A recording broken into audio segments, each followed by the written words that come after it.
हम लोग कक्षा 10 के विज्ञान का अध्याय 6 पढ़ने जा रहे हैं, जिसका नाम है जैव प्रक्रम। इसमें हम लोग विशेषतः एनसीईआरटी के बुक का अध्ययन करेंगे। जैव प्रक्रम की चर्चा करते समय सबसे पहला शब्द आता है जैव, और जैव की चर्चा अजैव के बिना अधूरी है। जैव का अर्थ होता है सजीव और अजैव का अर्थ होता है निर्जीव। अब यहाँ सबसे पहली समस्या उत्पन्न होती है कि जैव और अजैव में हम अंतर कैसे स्पष्ट करेंगे।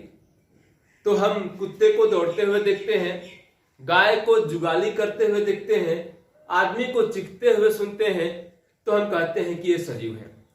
क्या कुत्ता, गाय और आदमी सब अगर सोए हुए हों तो भी क्या हम कहेंगे कि ये सजीव है? एकदम हाँ, हम तब भी कहेंगे कि सजीव है। तो फिर कैसे जानेंगे कि ये सजीव है? तो हम इन्हें सांस लेते हुए देखते हैं तो हम समझते हैं कि ये सजीव है। अब पौधे के बारे में हम कैसे जानेंगे कि पौधे सजीव हैं? तो हम में से कुछ लोग कहेंगे कि पौधे हरे होते हैं अतः पौधे सजीव हैं। तो प्रश्न उठता है कि वे पौधे जिनकी पत्तियां हरी ना होकर अन्य रंगों की होती हैं, क्या वे सजीव नहीं हैं? तो वे भी सजीव हैं। तो हम कहते हैं क्या कि वे पौधे समय के साथ वृद्धि करते हैं, उनके आकार में वृद्धि होता है, अतः वे भी सजीव हैं। दूसरे शब्दों में हम सजीव होने के प्रमाण के तौर पर कुछ गतियों पर विचार करते हैं। वे गतियां वृद्धि संबंधी गतियां भी हो सकती हैं या अन्य गतियां भी हो सकती हैं, लेकिन वह पौधा भी सजीव होता है जिसमें वृद्धि परिलक्षित नहीं होता है।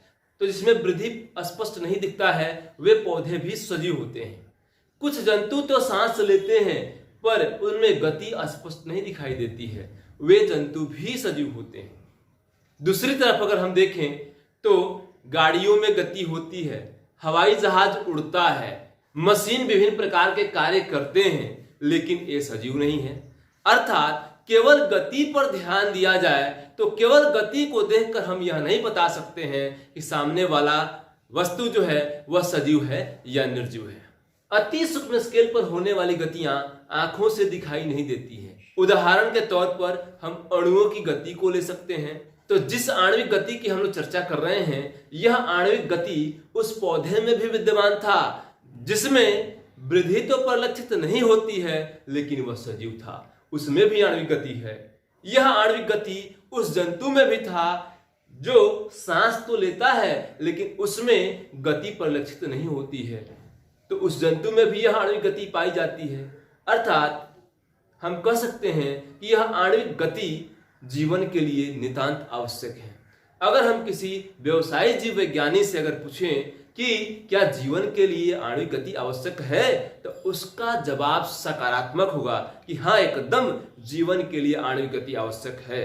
वर्तमान समय में ये पूरा विश्व जो वायरस की चपेट में है, इस वायरस के विषय में अगर हम सोचें तो वायरस के विषय में कहा जाता है, वैज्ञानिकों का मानना है कि वायरस विषाणु जब किसी कोशिका को संक्रमित करता है और किसी कोशिका में उपस्थित होता है तो उसमें सारी आणविक गतियां स्पष्ट होती हैं, परिलक्षित होती हैं, लेकिन वह जब स्वतंत्र अवस्था में होता है, जब किसी कोशिका में नहीं होता है, तो उसमें कोई आणविक गतियां परिलक्षित नहीं होती हैं। तो इसमें जब आणविक गतियां परिलक्षित नहीं होती हैं, इस कारण कई वैज्ञानिक इसको निर्जीव कहते हैं।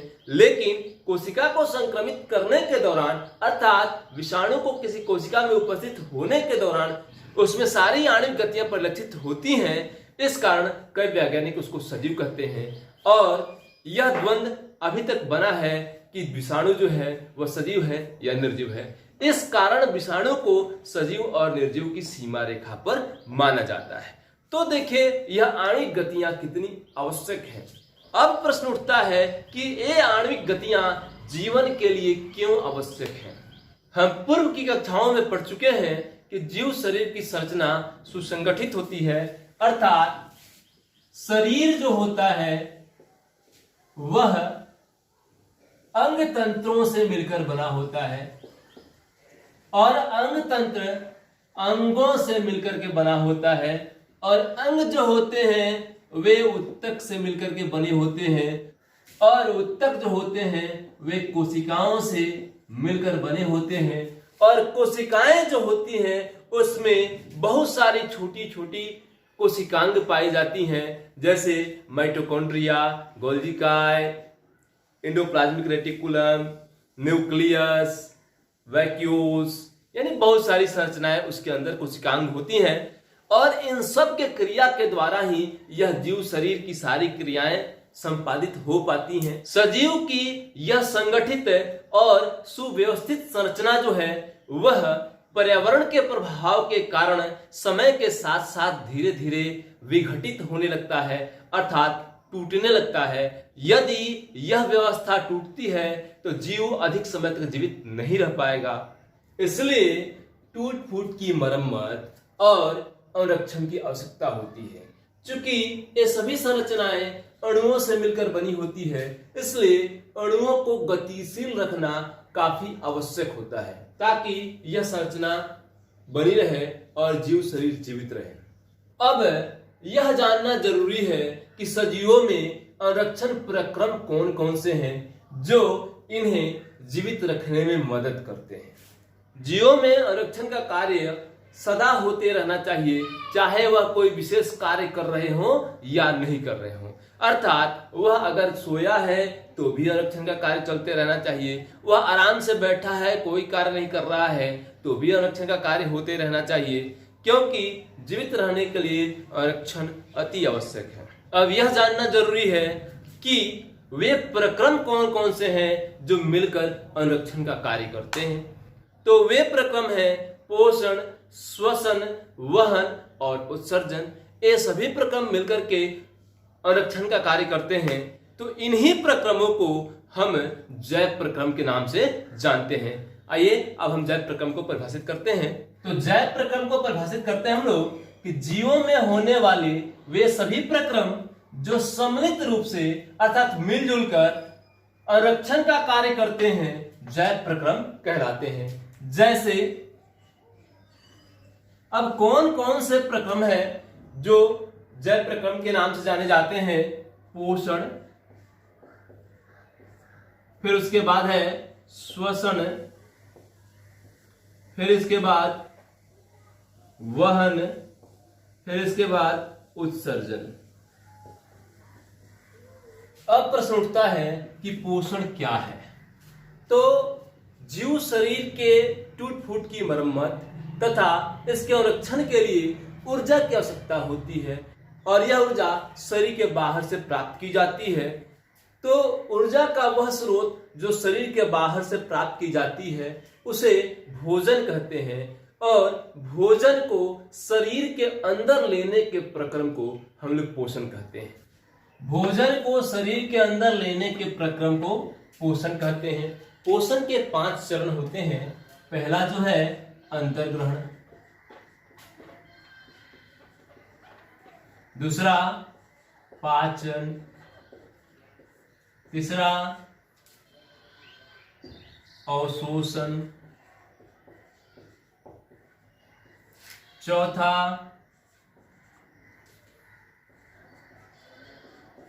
स्वांगीकरण और पांचवा निष्क्रमण। इसमें अंतर्ग्रहण में भोजन को शरीर के अंदर लेने की प्रक्रिया को अंतर्ग्रहण कहते हैं। पाचन भोजन को छोटे छोटे कणों में तोड़ देना जिससे हमारा शरीर आसानी से अवशोषित कर सके, तो इसी तोड़ने की प्रक्रिया को हम लोग पाचन कहते हैं।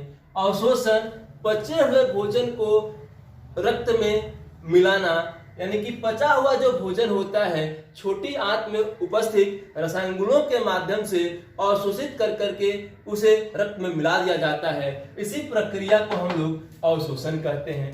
चौथा है स्वांगीकरण। इसमें क्या होता है कि पचे हुए भोजन का उपयोग शरीर के वृद्धि और विकास के लिए किया जाता है, जिसे हम लोग स्वांगीकरण कहते हैं। और पांचवा है निष्क्रमण। इसमें क्या होता है कि भोजन के अवशिष्ट पदार्थ यानी भोजन के पच जाने के बाद जो अपशिष्ट पदार्थ बचता है उस अपशिष्ट पदार्थ को शरीर से बाहर निकालने की प्रक्रिया को निष्क्रमण कहते हैं। तो पोषण के ये प्रक्रिया है। दूसरा है श्वसन। श्वसन शरीर के बाहर से ऑक्सीजन को ग्रहण करना तथा कोशिकीय आवश्यकता के अनुसार खाद्य स्रोत के विघटन में उसका उपयोग श्वसन कहलाता है। अर्थात इस प्रक्रम में क्या होता है कि हम शरीर के बाहर से ऑक्सीजन को ग्रहण करते हैं, जो हमारे फेफड़ा में पहुंचता है, वहां से रक्त जो है ऑक्सीजन को एब्जॉर्ब करके अवशोषित करके हमारे शरीर के पूरी कोशिका तक पहुंचाता है, और कोशिका में ऑक्सीजन जाने के बाद भोजन को खंडित करता है, और भोजन को खंडित करके वहां से ऊर्जा और उष्मा का उत्पादन करता है, तथा साथ साथ अपशिष्ट पदार्थ भी बनते हैं। तो ऊर्जा का उपयोग हम किसी कार्य को करने में करते हैं, तथा उष्मा की सहायता से हमारा शरीर गर्म रहता है, तथा अपशिष्ट पदार्थ एक विशेष तंत्र के द्वारा हमारे शरीर से बाहर निकल जाता है। तीसरा है वहन। उपयोगी पदार्थों का उनके मूल स्रोतों से शरीर के प्रत्येक कोशिका तक पहुंचाने तथा अनुपयोगी और हानिकारक पदार्थों को कोशिकाओं से निकालकर गंतव्य स्थान तक पहुंचाने की क्रिया को वहन कहते हैं। अर्थात यह वहन का कार्य जो है वो हमारा रक्त करता है। हम जब भोजन करते हैं, भोजन की पाचन जब पूरी हो जाती है तो पचे हुए भोजन जो है वह रसायन गुणों के द्वारा अवशोषित होकर रक्त में मिला दिए जाते हैं, और रक्त का कार्य है कि उस पचे हुए भोजन को हमारे शरीर की पूरी कोशिका तक पहुंचाना। अर्थात वह सिर से लेकर के हमारे पैर तक, सभी अंगों तक, सभी अंगों से सभी कोशिकाओं तक, यानी हमारे हाथ के कोशिका में, पैर के कोशिका में, हमारे शरीर के हर अंग की कोशिका में भोजन को पहुंचाना, यह रक्त का कार्य है।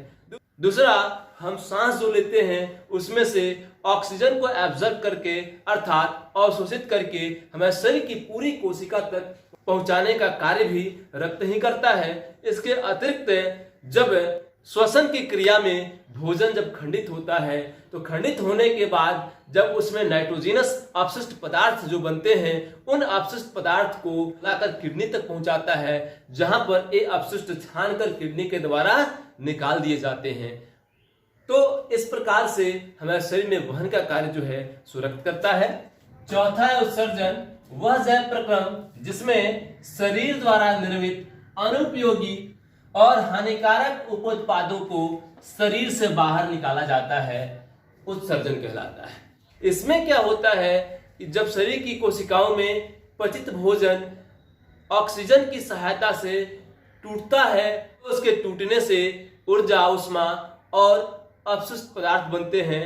तो वही अपशिष्ट पदार्थ जो होते हैं वे आकर के किडनी द्वारा छाने जाते हैं, और छान करके उसको शरीर से बाहर निकाल दिया जाता है। तो यही अपशिष्ट पदार्थों को छानकर शरीर से बाहर निकालने की प्रक्रिया को हम क्या कहते हैं? उत्सर्जन कहते हैं। अब प्रश्न उठता है कि सारे जैव प्रक्रम जो हैं सभी प्रकार के जीवों में एक समान रूप से होते हैं या उनके लिए विशेष अंग बने होते हैं? तो जीवों को उनमें पाई जाने वाली कोशिकाओं की संख्या के आधार पर दो वर्गों में विभाजित किया गया है। एक होते हैं एक कोशिकीय जीव जिसमें केवल एक कोशिका पाई जाती है, और दूसरे होते हैं बहुकोशिकीय जीव जिसमें एक से अधिक कोशिकाएं पाई जाती हैं, उन्हें बहुकोशिकीय जीव कहते हैं।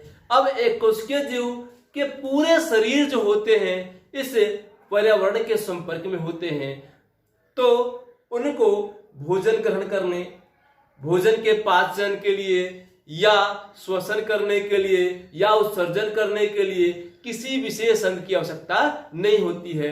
ये सारे जो है, सारे के सारे कार्य जो है इनके एक कोशिका के माध्यम से विसरण क्रिया के द्वारा संपादित हो जाते हैं। लेकिन जब शरीर बड़ा होता है, यानी कि शरीर की जटिलता जब बढ़ती है, जब बहुत सारे कोशिकाओं से मिलकर के एक शरीर बनता है, तो उसमें प्रत्येक कार्य को निष्पादित करने के लिए एक विशेष अंग तंत्र की आवश्यकता पड़ती है।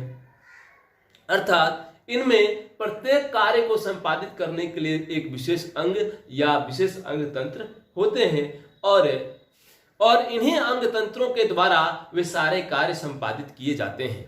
जैसे उदाहरण के तौर पर हम श्वसन को लेते हैं, तो एक कोशिकीय जीव का पूरा शरीर जो होता है पर्यावरण के संपर्क में होता है, तो वह श्वसन की क्रिया आसानी से साधारण विसरण प्रक्रिया के द्वारा पूरी कर लेती है, यानी कि वह विसरण प्रक्रिया के द्वारा ही ऑक्सीजन का ग्रहण और कार्बन डाइऑक्साइड का निष्कासन कर देता है।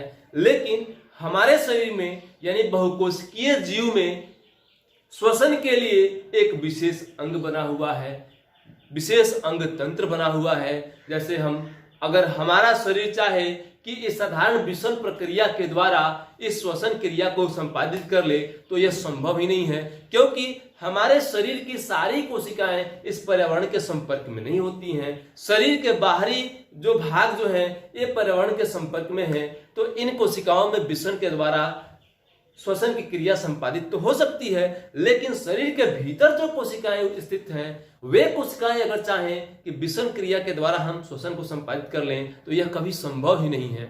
इसलिए एक विशेष अंग तंत्र बना है जिसे हम श्वसन तंत्र कहते हैं, और इसी तंत्र के द्वारा क्या होता है, हमारे शरीर में श्वसन की क्रिया होती है।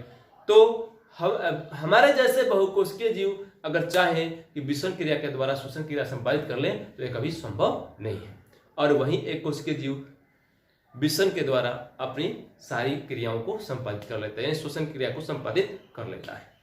इस अध्याय में जैव प्रक्रम केवल हम जंतुओं के लिए ही नहीं बल्कि पौधों के लिए पढ़ना है। तो जो भी हम लोग पढ़ेंगे इसमें पोषण, श्वसन, वहन और उत्सर्जन, ये प्रत्येक चीज जंतु के साथ साथ पौधों में भी पढ़ना है। तो इसका विस्तार से अध्ययन आगे हम लोग करेंगे। तब तक पेज नंबर 105 में 4 प्रश्न दिए गए हैं, आप लोग उन प्रश्नों को आसानी से बना सकते हैं। अब आप उन प्रश्नों को बना लेंगे। अब इन जैव प्रक्रमों का विस्तार से अध्ययन हम लोग अगले वीडियो में करेंगे। तब तक के लिए धन्यवाद।